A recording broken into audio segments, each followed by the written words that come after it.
ഇപ്പൊ ഞാൻ പറയുന്നു, ഇപ്പൊ നിങ്ങൾ കുരിശിന്റെ വഴി ചൊല്ലുക. കുരിശിന്റെ വഴി ഇഷ്ടം പോലെ കുരിശിന്റെ വഴി ചൊല്ലുക. കുരിശിന്റെ വഴി ചൊല്ലുന്ന അനുസരിച്ച് നിങ്ങൾ കാര്യം മനസ്സിലാക്കിയോ? ഒരു കാര്യം അത് ശ്രദ്ധിച്ചോണേ. കുരിശിന്റെ വഴി ചൊല്ലുന്ന അനുസരിച്ച് നമുക്ക് പൈശാചിക ശക്തികളെ അകറ്റിക്കളയാനുള്ള ഒരു കൃപ കൂടി വരും. അതായത് ഡെലിവറൻസ് ഗിഫ്റ്റ് ആയിട്ട് കിട്ടും. പറഞ്ഞേ ഹല്ലേലൂയ. അതായത് കുരിശിന്റെ വഴി ചൊല്ലുമ്പോ സാത്താൻ അടുക്കാൻ പറ്റില്ല. സാത്താൻ ഓടി, നമ്മ കാണുമ്പോ തന്നെ ഓടാൻ തുടങ്ങും. യേശുവിന്റെ പീഡാനുഭവങ്ങൾ ധ്യാനിക്കുന്നതിന് വിലയുണ്ട്. ഞാൻ പ്രത്യേകം ശ്രദ്ധിച്ച കാര്യമുണ്ട്.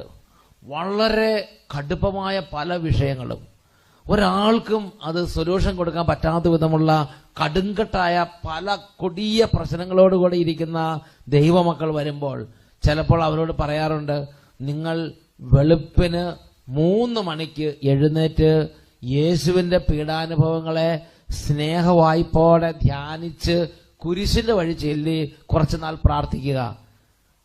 അങ്ങനെ ആളുകൾ ചെയ്തു കഴിയുമ്പോൾ മാനസാന്തരം ഇല്ലാത്ത ജീവിത പങ്കാളിക്ക് വലിയ മാനസാന്തരം കർത്താവ് കൊടുക്കുന്നു.